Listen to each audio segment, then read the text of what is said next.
Guys welcome back to my channel. അപ്പോൾ നമ്മുടെ പുതിയൊരു വീഡിയോയിലേക്ക് എല്ലാവർക്കും സ്വാഗതം. അപ്പോൾ നമ്മൾ ഇന്ന് വന്നിരിക്കുന്ന ചെസ് ഗെയിം പ്ലേ ആയിട്ടാണ് ഗൈസ്. അപ്പം നമ്മൾ കുറേ ദിവസമായിട്ട് വീഡിയോ ഒന്നും ഇട്ടിട്ടില്ല. അപ്പം പുതിയൊരു കണ്ടന്റാണ്, ചെസ് ആയിട്ടാണ് ഗൈസ് നമ്മൾ ഇത്തവണ വന്നിരിക്കുന്നത്. അപ്പം ഞാൻ നിങ്ങൾക്ക് ചെസ് ലെസൺസ് ആയിരിക്കും ഗൈസ് എടുക്കുന്നത്. ഒരു ഹാഫ് ഓഫ് ദി പോപ്പുലേഷൻ ആൾക്കാർക്കും ചെസ് അറിയായിരിക്കും. ഞാൻ ബാക്കിയുള്ളവർക്ക് വേണ്ടിയാണ് ഈ വീഡിയോ ചെയ്യുന്നത്. അതിൽ ചെയ്യാൻ താല്പര്യമുള്ളവർക്ക് നിങ്ങൾക്ക് വല്ല ഡൗട്ട് ഉണ്ടെങ്കിൽ നിങ്ങൾ കമന്റ് ചെയ്യുക ഗൈസ്. അപ്പോൾ നമുക്ക് പോവാം ഗൈസ്. ഇന്ന് നമ്മൾ ബോർഡിന്റെ കാര്യവും നിങ്ങൾക്ക് അടുക്കാനൊക്കെ ഏകദേശമൊക്കെ അറിയാമെന്ന് തോന്നുന്നു. ഇന്ന് നമ്മൾ ബോർഡിന്റെ കാര്യം, ഇതിന്റെ മൂവ്മെന്റും അത് വെട്ടുന്ന എങ്ങനെയൊക്കെയാണെന്നാണ് ഗൈസ് നമ്മൾ ഇന്ന് പറയാൻ പോകുന്നത്. അത് നമുക്ക് തുടങ്ങാം ഗൈസ്. ഫസ്റ്റ് കളി നമ്മുടെ എപ്പോഴും നമ്മുടെ വൈറ്റിന്റെ ആയിരിക്കും. വൈറ്റിൽ നിങ്ങൾക്ക് ഇതെല്ലാം അറിയായിരിക്കും. ഇത് rook, night, bishop, king, Queen, ഇത് അടുത്ത ബിഷപ്പ്, ഇത് അടുത്ത നൈറ്റ്, ഇത് അടുത്ത റൂക്ക്. പിന്നെ നമ്മുടെ 8 പോൺസ് ആണ് ഒരു ടീം, ഒരു ആർമി നമുക്ക് വേണമെങ്കിൽ പറയാം. ഒരു ആർമിക്ക് പറഞ്ഞാൽ അടുത്ത അതേപോലെ അപ്പുറത്ത് ബ്ലാക്കിന്റെ സൈഡും ഉണ്ട്. തുടങ്ങുന്നത് നമ്മുടെ വൈറ്റിൻ്റെതായിരിക്കും തുടങ്ങുന്നത്. അപ്പൊ നമുക്ക് എല്ലാത്തിന്റെയും എങ്ങോട്ടാണ് മൂവ്മെന്റ്സ്, അതിന്റെ ഇത് കാര്യങ്ങളൊക്കെയാണ് നമ്മൾ ഇന്ന് പറയാൻ പോകുന്നത് ഗൈസ്. ഓക്കെ ഗൈസ്, അപ്പൊ നമുക്ക് നമ്മുടെ പോണിന്റെ തൊട്ട് തുടങ്ങാം. പോണാണ് ഇതിന് ഏറ്റവും പോയിന്റ് കുറഞ്ഞ ഒരു ഇത്. പക്ഷേ ഇതിന്റെ അഡ്വാൻറ്റേജ്, അതൊരു മികച്ച അഡ്വാൻറ്റേജ് ആണ് ഗൈസ് ഈ പോണിനുള്ളത്. ഫസ്റ്റ് നമ്മൾ സ്റ്റാർട്ട് ചെയ്യുമ്പോൾ ഒന്നെങ്കിൽ നമ്മൾ പോൺ വെച്ചോ അല്ലെങ്കിൽ നമ്മൾ നൈറ്റ് വെച്ചോ ആയിരിക്കും സ്റ്റാർട്ട് ചെയ്യുന്നത്. അപ്പൊ നമുക്ക് ഇത്തവണ നമുക്ക് പോൺ വെച്ച് സ്റ്റാർട്ട് ചെയ്യാം ഗൈസ്. നമുക്ക് പോൺ വെച്ച് സ്റ്റാർട്ട് ചെയ്യാം. നമ്മുടെ ഇപ്പൊ പോണ് മൂവ് ചെയ്യുന്നത് എങ്ങനെയാണെന്നാണ് ഞാൻ പറയാൻ പോകുന്നത്. ഫസ്റ്റ് 8 പോൺ ഇവിടെ ഇങ്ങനെ ഇരിക്കുന്നു. അപ്പൊ നമുക്ക് ഇതിലായാലും ഒരു പോൺ നമുക്ക് ഫ്രണ്ടിലോട്ടാക്കണമല്ലോ. അപ്പൊ അതിന് നമുക്കിപ്പം ഞാനിപ്പോ ഈ കിങ്ങിന്റെ ഫ്രണ്ടിലുള്ള ഈ പോണാണ് എടുക്കുന്നത്. നമുക്കിത് വേണമെങ്കിൽ 2 സ്റ്റെപ്പ് ഫ്രണ്ടിലോ അല്ലെങ്കിൽ 1 സ്റ്റെപ്പ് ഫ്രണ്ടിലോ വയ്ക്കാം. കാരണം ഈ ഇരിക്കുന്ന 8 എണ്ണം നമുക്ക് 2 സ്റ്റെപ്പ് ഫ്രണ്ടിൽ വയ്ക്കാൻ പറ്റും. ഫസ്റ്റ് കളിയിൽ എന്ന് വെച്ചാൽ ഇതിപ്പോ 2 സ്റ്റെപ്പ് വെച്ചപ്പോൾ അടുത്ത അവൻ വേറെ, നമ്മുടെ ഓപ്പോണന്റ് വേറെ 2 സ്റ്റെപ്പ് വെച്ചു. അപ്പൊ നമുക്ക് വേണമെങ്കിൽ ഇത് അടുത്ത 2 സ്റ്റെപ്പ് വെക്കാം. അങ്ങനെയാണ് ഇതിന്റെ കാര്യങ്ങൾ ഉള്ളത്. ഓക്കെ, വേണമെങ്കിൽ നമുക്ക് 1 സ്റ്റെപ്പ് വയ്ക്കാം. നിങ്ങൾക്ക് ഇഷ്ടമാണെങ്കിൽ 2 സ്റ്റെപ്പ് വെച്ചാൽ മതി. പക്ഷേ ഇപ്പോ നമ്മള് ഇവിടെ 2 സ്റ്റെപ്പ് വെച്ച്, അതുകൊണ്ട് അവൻ ഇവിടെ 2 സ്റ്റെപ്പ് വെച്ചു. അടുത്ത നമുക്ക് 2 സ്റ്റെപ്പ് വയ്ക്കാൻ പറ്റത്തില്ല. നമുക്ക് ഒരു തവണയെ ഇവിടെ ഇരിക്കുമ്പോൾ മാത്രമേ നമുക്ക് 2 സ്റ്റെപ്പ് വയ്ക്കാൻ പറ്റത്തുള്ളൂ. പിന്നെ ഈ പോണ് ബാക്ക്വേർഡ്സ് പോകത്തില്ല. അതാണ് ഈ പോണിന്റെ ഒരു പ്രത്യേകത. ഈ പോണ് ഇപ്പൊ ഇങ്ങനെ വന്നിട്ട് തിരിച്ചു പോകത്തില്ല ക്യൂവിനെ പോലെയൊന്നും. പിന്നെ നമ്മളിപ്പോ ഇത് ഒരു കട്ടയാണ് ആദ്യം ഫ്രണ്ടിൽ വെക്കുന്നത്, പിന്നെ നമ്മൾ 2 കട്ട് വയ്ക്കാൻ അങ്ങനെയും പറ്റത്തില്ല. നമുക്ക് ഇവിടെ ഇരിക്കുമ്പോൾ തുടക്കത്തിൽ ആ സമയത്ത് മാത്രമേ പറ്റത്തുള്ളൂ. പക്ഷെ ഇപ്പൊ നമ്മള് ഇപ്പൊ ഇങ്ങനെ ചെയ്തു, അടുത്ത അയാൾ ഇത് കളിച്ചു, അത് കഴിയുമ്പോൾ നമുക്ക് ഇതെടുത്ത് വയ്ക്കാം. പക്ഷെ അത് ചെയ്യാൻ പറ്റത്തില്ലെന്നേ ഉള്ളൂ. അപ്പൊ അതാണ് പോണിന്റെ അത്. ഇനി നമുക്ക് എങ്ങനെയാണ് പോൺ വെട്ടുന്നതെന്ന് നോക്കാം. അപ്പൊ പോൺ വെട്ടുന്നത് ഞാൻ ജസ്റ്റ് ഇതിങ്ങനെ ആക്കി, അവനും കിങ്ങിന്റെ ഫ്രണ്ട് ഇരിക്കുന്നത് ഇങ്ങനെ ആക്കി. അത് നമുക്ക് പോൺ വെട്ടുന്നത് ഇങ്ങനെ ക്രോസ് വരുമ്പോഴാണ് പോൺ വെട്ടുന്നത്. ക്രോസ് വരുമ്പോൾ എന്ന് വെച്ചാൽ ഇപ്പൊ എന്റെ കളിയാണ്. അപ്പൊ എനിക്ക് ഇങ്ങനെ അവന്റെ പോണിനെ വെട്ടാം. ഇപ്പൊ ഇത് അവന്റെ കളിയായിരുന്നെങ്കിൽ അവൻ ഇങ്ങനെ സൈഡ് വൈസ് പോണിനെ വെട്ടും. അപ്പൊ ഇതിവിടെ ഉള്ള പോൺ ഇവിടെ 2 പോൺ ആകുമ്പോൾ അതൊരു അഡ്വാൻറ്റേജ്. അപ്പൊ ഇങ്ങനെയാണ് ഇത് വെട്ടി പോകുന്നത്. അങ്ങനെയാണ് നമ്മൾ ഓരോ കട്ടകൾ എടുക്കുന്നത്. അങ്ങനെയാണ് പോൺ വെട്ടുന്നത്.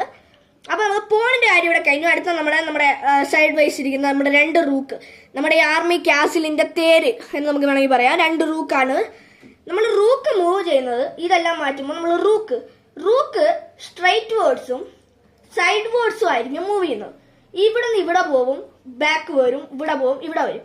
ഇപ്പൊ നമ്മുടെ ഒരു ഓപ്പോണന്റ് ഇവിടെ ഇരിക്കുന്നു, നമുക്ക് ഇത് ഇങ്ങോട്ട് പോകാൻ പറ്റില്ല, കാരണം ഇത് ഇവിടെ ഇരിക്കുന്നുണ്ട്. പിന്നെ അതേപോലെ തന്നെ പോണും നമ്മളൊരു ഓപ്പോണന്റാണ് സൈഡിൽ ഇരിക്കുന്നെങ്കിൽ അത് നമുക്ക് വെട്ടാൻ പറ്റത്തില്ല. മനസ്സിലാകുന്നുണ്ടല്ലോ? അപ്പം നമുക്ക് റൂക്ക് നേരെയും സൈഡുമാണ് പോകുന്നത്. റൂക്ക് വെട്ടുന്ന എങ്ങനെയാണ് കാണിച്ചു തരാം. ഇപ്പൊ ഇവിടെ ഒരു പോൺ ഇരിക്കുന്നു, നമുക്ക് ഈ റൂക്കിനെ വെച്ച് വെട്ടണം. അപ്പൊ റൂക്കിനെ കൊണ്ട് നമുക്ക് ഡയറക്റ്റ് ചെന്ന് വെട്ടാൻ പറ്റും. അങ്ങനെയാണ് നമ്മൾ വെട്ടുന്നത്. ഇപ്പൊ നമുക്ക് ഇവിടെ 2 പോണോ അങ്ങനെ എന്തെങ്കിലും ഇരിക്കുന്നു. അപ്പൊ നമുക്ക് ഇങ്ങനെ ചെന്ന് 2 എണ്ണം വെട്ടാൻ പറ്റത്തില്ല. നമുക്ക് 1 എണ്ണം മാത്രമേ ഇതിൽ വെട്ടാൻ പറ്റത്തുള്ളൂ. അതാണ് ഇതിലുള്ള ഒരു അഡ്വാൻറ്റേജ്. അങ്ങനെ ഉള്ളത്. അങ്ങനെ ഇതാണ് ഇങ്ങനെ വെട്ടുന്നത്. അപ്പൊ ഇങ്ങനെ സൈഡ് വൈസ് വെട്ടാൻ പറ്റില്ല. ഇപ്പൊ ഇവിടെ ഒരു ക്യൂനാണെങ്കിലും ഇതിങ്ങനെ ചെന്ന് വെട്ടാൻ പറ്റും. പക്ഷെ ഇപ്പൊ ഇങ്ങനെയാണ് ഇരിക്കുന്നത്. അപ്പൊ ഇതൊരു ചെക്കാണ്. അപ്പൊ അടുത്ത മൂവ് അയാൾക്ക് ഈ കിങ്ങിനെ സപ്പോർട്ട് ചെയ്യാൻ മാത്രമേ പറ്റത്തുള്ളൂ. അതാണ് ഈ ചെക്ക് മാറ്റുന്നതിന്റെ ആ ഒരു ടെക്നിക്ക്. ഇപ്പൊ അയാൾ ഇപ്പൊ ഇതെടുത്ത് ഇങ്ങോട്ട് വെച്ചാൽ നമുക്ക് ഈ രാജാവിനെ ഇട്ടാറില്ല, കാരണം അതൊരു ചെക്കാണ്. അപ്പൊ അയാൾക്ക് ഈ മൂവും ചെയ്യാൻ പറ്റത്തില്ലെന്നാണ് അർത്ഥം. അപ്പൊ നമുക്ക് ഇപ്പൊ അയാള് ഇവിടെ ഇരിക്കുന്ന ഇത് ഇങ്ങനെ വെച്ചു. അപ്പൊ നമുക്ക് വേണമെങ്കിൽ ഇതിനെ ചെന്ന് വെട്ടാം. പക്ഷെ അവന്റെ രാജാവ് ഇങ്ങനെ വെട്ടുന്നതായിരിക്കും. അപ്പൊ അതാണിത്. അടുത്ത നമുക്ക് നമ്മുടെ ഓപ്പോണൻ്റായ അടുത്ത ആളെ നമുക്ക് നോക്കേണ്ടത് നമ്മുടെ നൈറ്റ് ആണ്. നൈറ്റ് ഒരു powerful piece in the chess ആണ് ഗൈസ്. നൈറ്റ് പോകുന്ന എൽ ഷേപ്പാണ്. ഇവിടെ അങ്ങ് 3 കോളംസ് പ്ലസ് ഇവിടെ ഒരു 1 കോളം, ഇങ്ങനെ എൽ ഷേപ്പ് ആയിരിക്കും നൈറ്റ് പോകുന്നത്. ഇങ്ങനെ എൽ ഷേപ്പ്. ഇപ്പം ഇവിടെ നിന്ന് നൈറ്റ് ഇങ്ങനെ എൽ ഷേപ്പ് പോകും. അത് ആ സൈഡിൽ നിന്ന് നോക്കിയാൽ അവിടെ ഒരു എൽ ഷേപ്പാണ്. ഇവിടെ നിന്ന് ഇങ്ങനെ വെച്ചാൽ അത് ഈ സൈഡിൽ നിന്ന് നോക്കിയാൽ ഇവിടെ ഒരു എൽ ഷേപ്പാണ്. ഇങ്ങനെ പോകും. അത് ആ സൈഡിൽ നിന്ന് നോക്കിയാൽ ഇവിടെ ഒരു എൽ ഷേപ്പാണ്. ബാക്ക്വേർഡ്സ് ഇങ്ങനെ പോകും. അത് ആ സൈഡിൽ നോക്കിയാൽ ഈ സൈഡിൽ നോക്കിയാൽ അതൊരു എൽ ഷേപ്പാണ്. അങ്ങനെ ഇത് എൽ ഷേപ്പിൽ പോയി എല്ലാ കോളംസ് കവർ ചെയ്യാനുള്ള പവർ നമ്മുടെ നൈറ്റിനുണ്ട്. നൈറ്റ് വെട്ടുന്നത് എൽ ഷേപ്പിലാണ്. ഇപ്പോൾ ഇത് ഇവിടെ ഇരിക്കുന്നു. ഇവിടെ ഒരു ഫടനുണ്ട്. നമുക്ക് ഇത് ഇങ്ങനെ ചെന്ന് വെട്ടാൻ പറ്റും. പിന്നെ ഇതിനുള്ള ഒരു അഡ്വാൻറ്റേജ് എന്ന് പറഞ്ഞാൽ ഞാൻ ആദ്യം പറഞ്ഞ പോലെ നൈറ്റിന് അല്ലെങ്കിൽ പോണിനാണ് നമ്മൾ ആദ്യം ഇറക്കേണ്ടത്. നൈറ്റിന് നമുക്ക് ചാടി വേണമെങ്കിൽ കൊണ്ടുപോകാൻ പറ്റും.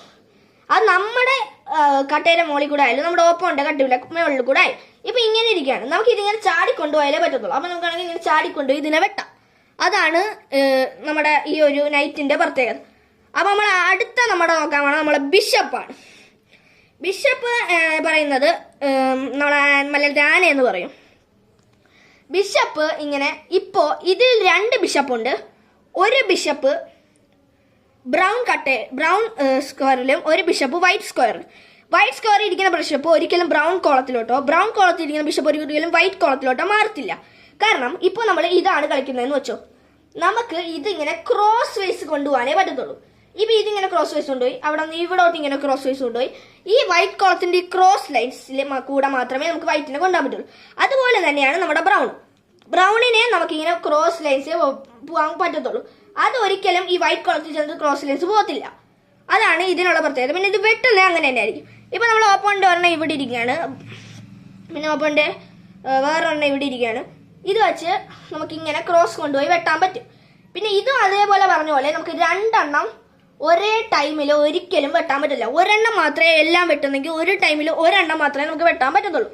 അപ്പം നമ്മൾ ഇതിപ്പോൾ ഇവിടെ നിന്ന് ഇതെടുത്തു. അടുത്ത വൈറ്റ് ഇതേമാതിരി ഇങ്ങനെ ചെന്ന് ഇത് അതിനും ഒരെണ്ണം മാത്രമേ ഒരു ടൈമിൽ എടുക്കാൻ പറ്റത്തുള്ളൂ. അപ്പോൾ അതാണ് നമ്മുടെ ബിഷപ്പിൻ്റെ കാര്യം. അടുത്തത് നമ്മുടെ മെയിൻ ഒരാളായാണ് നമ്മൾ പറയാൻ പോകുന്നത് നമ്മുടെ ക്വീൻ, ദ പവർഫുൾ പീസ് എന്ന് നമുക്ക് വേണമെങ്കിൽ പറയാം. അതൊരു പവർഫുൾ പീസാണ്. പക്ഷേ ഏറ്റവും പവർഫുൾ പീസ് നമ്മുടെ രാജാവാണ്. രാജാവ് പോയാൽ പിന്നെ കളിയില്ല. അതാണ് ഇതിൻ്റെ ഒരു പ്രത്യേകത. അപ്പോൾ ഗൈസ് നമുക്കപ്പം അടുത്ത ക്വീനിലേക്ക് കടക്കാം. ക്വീന് പവർഫുൾ പീസാവാൻ കാരണം ക്വീനിന് ബിഷപ്പിനെ പോലെ ക്രോസ് വൈസ് പോകാൻ പറ്റും, സൈഡ് വൈസ് റൂക്കിനെ പോലെ പോകാൻ പറ്റും, ബാക്ക്വേർഡ്സ് ഇത് അങ്ങനെ പോകാൻ പറ്റും. പക്ഷേ എൽ ഷേപ്പ് മാത്രം പോകാൻ പറ്റത്തില്ല. അതാണ് ഈ ഹോഴ്സിനുള്ള പ്രശ്നം. ഹോഴ്സിനെ പോലെ മൂവ് ചെയ്യാൻ ഒരു കട്ടയും ഇതിലുമില്ല. എൽ ഷേപ്പ് ഒരു കട്ടയില്ല. അതാണ് ഇതിനൊരു പവർഫുൾ പീസാക്കുന്നത്. അപ്പോൾ നമ്മളെ ഇത് മൂവ് ചെയ്യുന്ന ഞാൻ പറഞ്ഞു.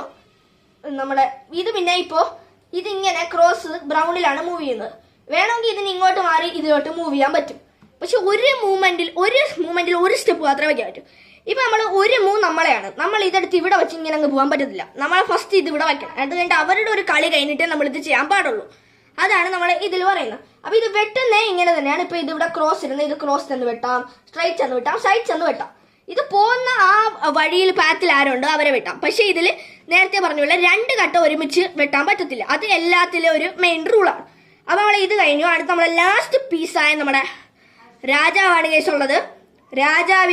നമുക്ക് രാജാവിനെ കൊണ്ടുപോകാൻ പറ്റും എല്ലാ സ്ഥലത്തും സൈഡ് വൈസ്. പക്ഷെ എൽ ഷേപ്പ് മാത്രം കൊണ്ടുപോകാം. പക്ഷെ ക്യൂനിലുള്ള പ്രത്യേകത എന്ന് വെച്ചാൽ ക്യൂൻ ഇങ്ങനെ സൈഡ് വൈസ് ഇത്രയും പോകാൻ പറ്റും. ഇവിടെ ഒന്നുമില്ലെങ്കിൽ ഇപ്പം ഇവിടെ നമ്മളെ പോണുണ്ടെങ്കിൽ ഇതിന് പോണിനെ കടന്ന് ചാടി പോകാനൊന്നും പറ്റത്തില്ല.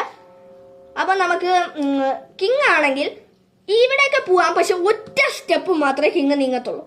ഇപ്പോൾ ഇവിടെ ഒരു ചെക്കാണ്. അപ്പം ഇങ്ങനെ ഇവിടെ ഒറ്റ സ്റ്റെപ്പ് മാത്രമേ നീങ്ങാൻ പറ്റത്തുള്ളൂ. അല്ലെങ്കിൽ ഇങ്ങനെ ചെന്നിരിക്കാൻ പറ്റത്തില്ല.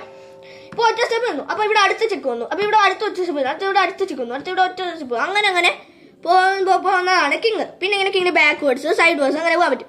കിങ്ങിന് വെട്ടാനും പറ്റും. അതാണ് ഒരു അഡ്വാൻറ്റേജ്. ഇപ്പോൾ നമ്മൾ ഇതാണ് ആദ്യം കളിച്ചത്. അപ്പോൾ ഈ ബിഷപ്പ് നമ്മളിപ്പോൾ ഇത് ഇവിടെ കളിച്ചു. അപ്പോൾ നമ്മുടെ ബ്രൗൺ ബിഷപ്പ് ഇവിടെ ഇരിക്കുകയാണ്. ബ്രൗൺ ബിഷപ്പ് ഇതിനെ വന്ന് വെട്ടി, നമ്മുടെ ക്യൂനിനെ വെട്ടി. അപ്പം വേണമെങ്കിൽ കിങ്ങിന് സൈഡ് വൈസ് ഇങ്ങനെ വെട്ടാം. അല്ലാതെ കിങ് ഇവിടെ ഇരിക്കുന്നു, ഇത് നമുക്ക് ഇങ്ങനെ ചെക്ക് തന്നു, എന്നാൽ നമുക്ക് കിങ്ങിന് ഇങ്ങനെ ഇപ്പം ഇത് നമുക്ക് ചെക്ക് തന്നു. അപ്പം നമ്മുടെ ഈ ഒരു ബിഷപ്പ് ഇവിടെ ഇരിക്കുകയാണ്. അപ്പം നമുക്കിതിനെ വെട്ടാൻ പറ്റില്ല. കാരണം ഇതിനിപ്പോൾ അഥവാ വെട്ടിയാൽ ഇത് അടുത്തൊരു ചെക്കാണ്. അപ്പം നമുക്കത് ചെയ്യാൻ പറ്റില്ല. അപ്പം നമ്മൾ ഇതിനെ ബാക്കിലോട്ട് മൂവ് ചെയ്യും. ഇപ്പൊ ഇത് കോർണർ വൈസ് ആയാലും ഈ രാജാവിന് ഒരു സ്റ്റെപ്പ് ഫ്രണ്ടിലോട്ട് നിന്ന് വെട്ടാൻ പറ്റും. അപ്പൊ ഗൈസ് അതാണ് ഈ ഒരു വീഡിയോയിൽ നമ്മൾ ഇതിനെല്ലാം വെട്ടുന്നത്. ഇതെല്ലാം പറയുന്നു സ്പീഡ് ആയെന്നാണ് എനിക്ക് തോന്നുന്നത് ഗൈസ്. എന്തായാലും കുഴപ്പമില്ല. അപ്പൊ കാണുന്നവർക്ക് ഇഷ്ടപ്പെട്ടെങ്കിൽ കുറച്ചെങ്കിലും മനസ്സിലായെങ്കിൽ നിങ്ങൾ ലൈക്ക് ആക്കാൻ വേണ്ടിയ സബ് ചെയ്യുക ഗൈസ്. അപ്പം ഈ ഒരു വീഡിയോ ഇത്രയുള്ളൂ. അതുവരെ ബൈ.